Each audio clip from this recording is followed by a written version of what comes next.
Hello les accros de One Piece, c'est Silver et Copper. Bienvenue sur Raftali, la chaîne dédiée à tout l'univers de One Piece. Petite annonce, les résultats du jeu concours seront donnés en fin de cette vidéo. Mais n'allez pas tout de suite là-bas, profitez de la vidéo et ensuite vous pourrez aller les voir. Ou sinon, vous pouvez y aller mais revenez après, ça peut être sympa aussi. En tout cas, c'est indiqué dans la timeline. Aujourd'hui, on reprend un concept très sympathique que nous avions malheureusement mis de côté. Non pas parce que ce n'était pas intéressant, mais car on était trop débordés. C'est bien sûr celui du top du dimanche. Pour les plus anciens, vous vous en rappelez sûrement. Pour ce top, nous allons parler des personnages badass de One Piece, mais pas de n'importe lesquels, ceux de l'ancienne génération. Du coup, on les appelle les vieux. Mais il faut savoir qu'on comptera aussi ceux qui sont morts avant d'avoir des cheveux blancs. De façon générale, ça concernera les personnes ayant au moins 70 ans dans la timeline actuelle, vivants ou morts.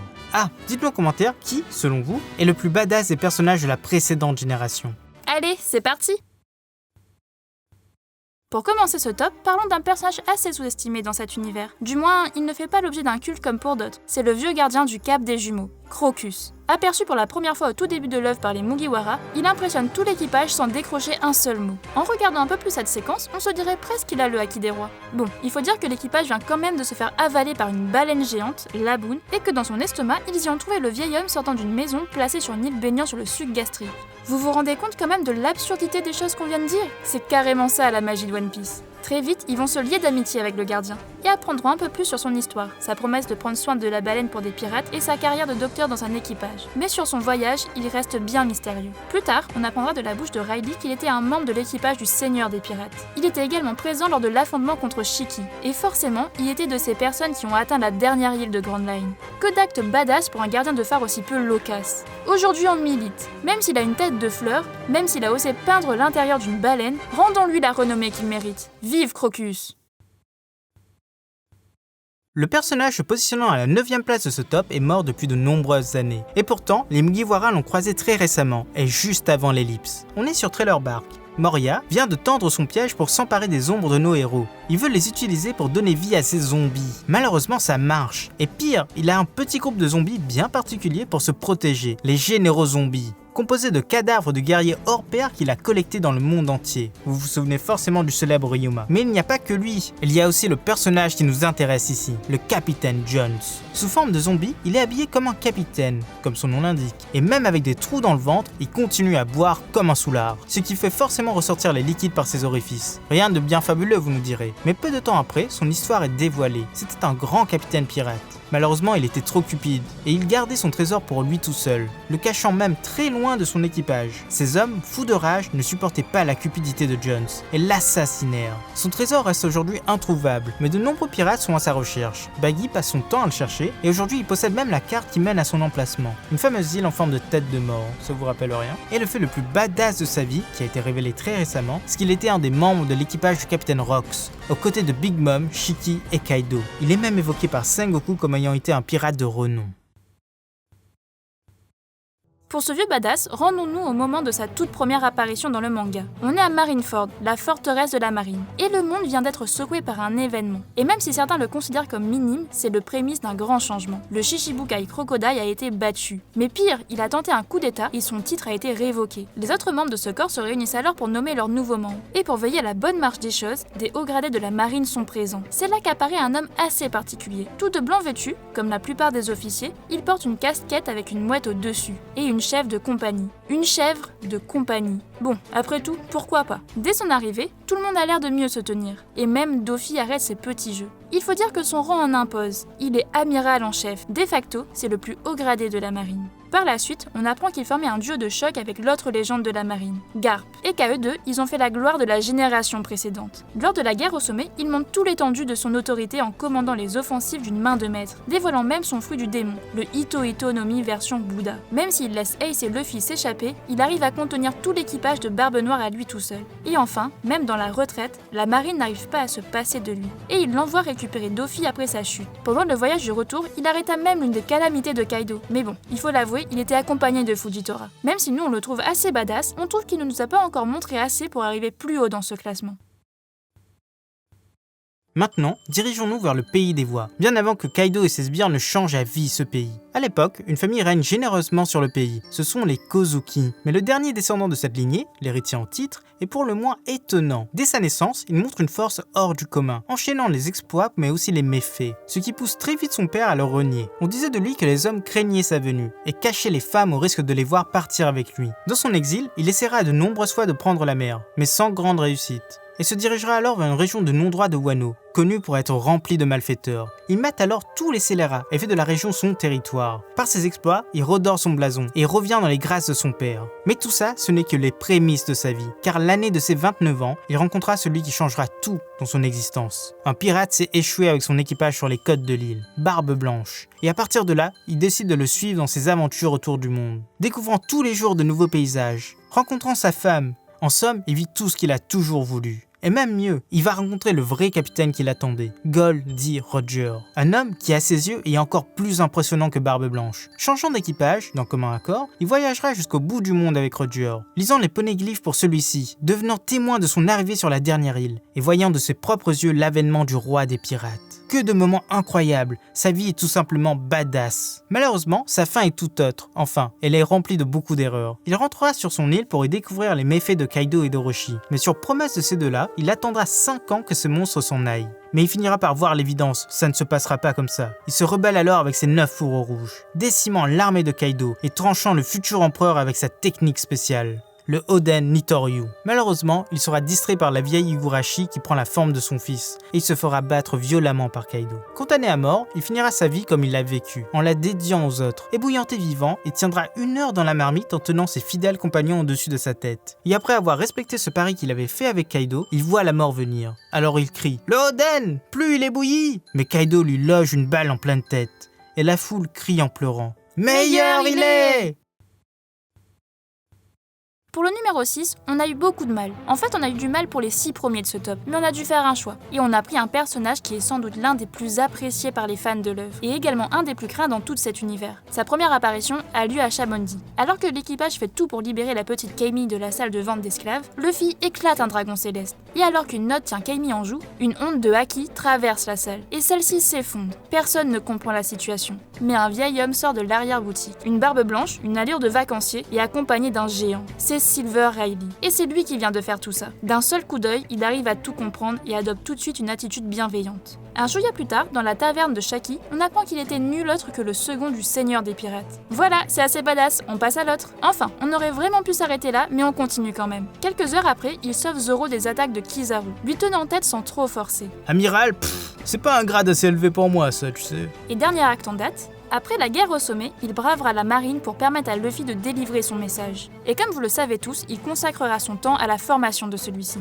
Il faut dire qu'avoir vécu autant de choses dans sa vie et continuer à se jouer du gouvernement sans vraiment se cacher, ça forge le respect. Mais n'oubliez pas que son surnom, le Seigneur des Ténèbres, n'a toujours pas été expliqué. Donc forcément, il aura d'autres moments super badass dans le futur. On n'en doute pas une seule seconde. Pour entrer dans la première partie de ce top, évoquons un très grand homme de cet univers. En son temps, il a côtoyé les plus grands et a eu une renommée au moins égale à celle des empereurs. Cet homme, c'est Shiki le Lion d'Or, sans doute dû à sa crinière.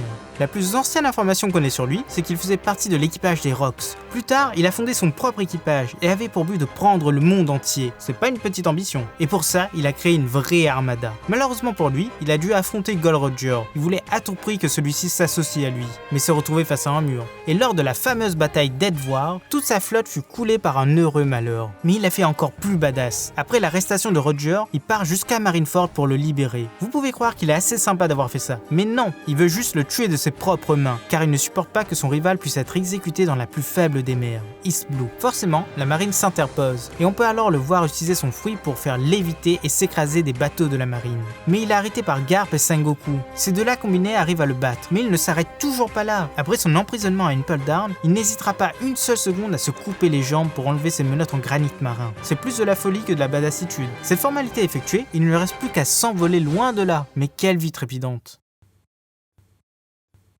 Vous êtes-vous déjà demandé qui est le plus cruel des pirates de One Piece? Il faut dire qu'avec Doffy et Kaido, on a du level, mais un autre pirate prendra ce rang dans quelques temps. On mise là-dessus, mais ce n'est pas le sujet. On en parle car ce pirate en question est aussi l'un des plus badass de l'ancienne génération, le fameux Rox d'Ishebek, la terreur du gouvernement. On sait très peu de choses sur lui, mais c'est suffisant pour le craindre.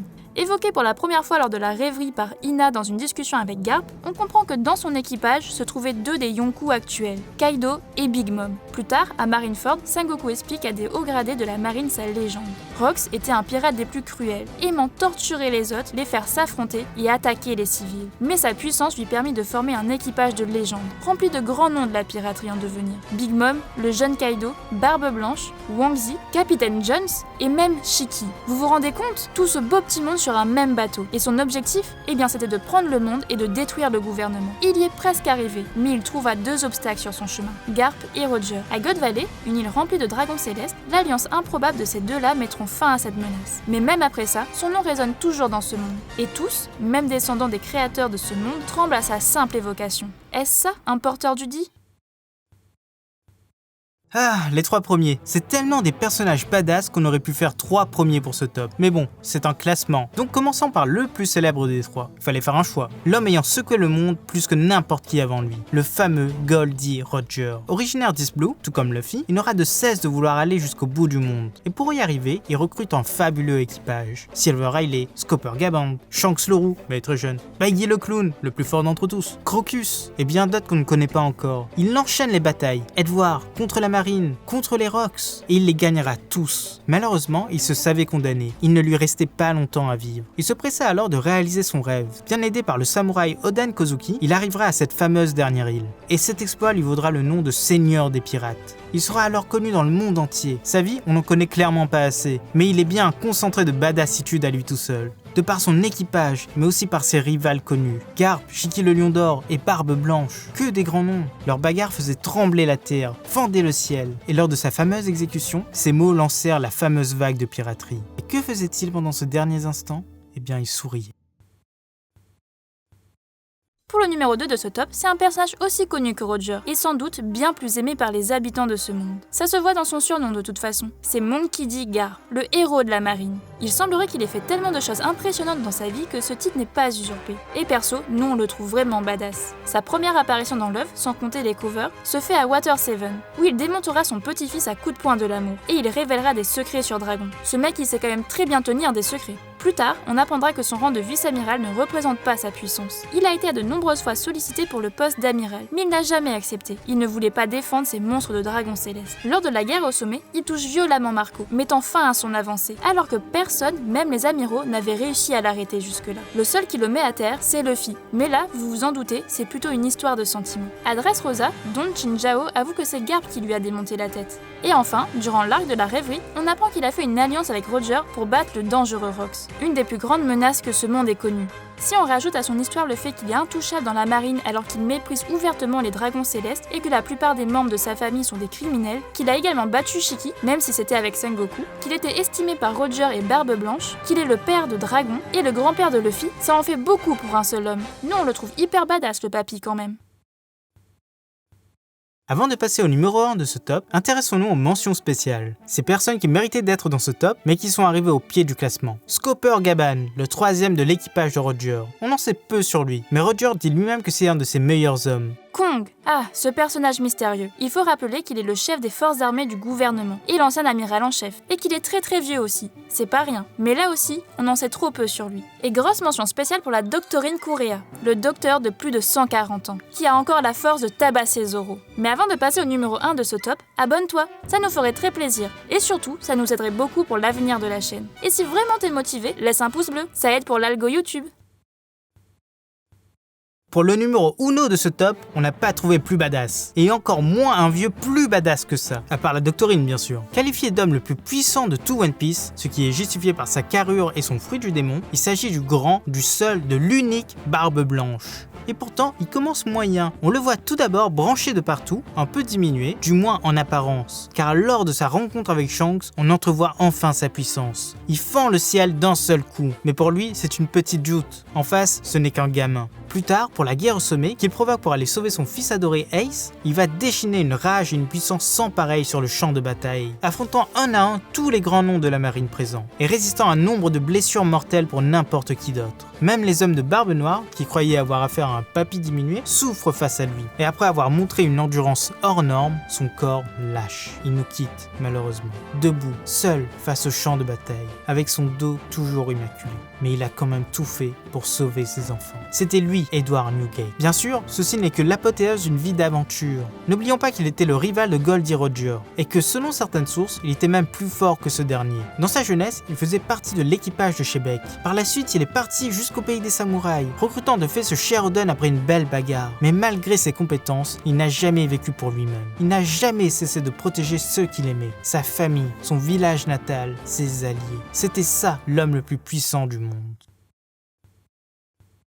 Voilà, c'est déjà la fin de ce top. On espère qu'il vous a plu, et surtout, n'hésitez pas à nous dire qui, selon vous, est le plus badass des personnages de l'ancienne génération. Et pour plus de top, de reviews, d'explications, abonnez-vous à la chaîne. C'était Silver et Copper pour Aftalil. À bientôt les accros de One Piece.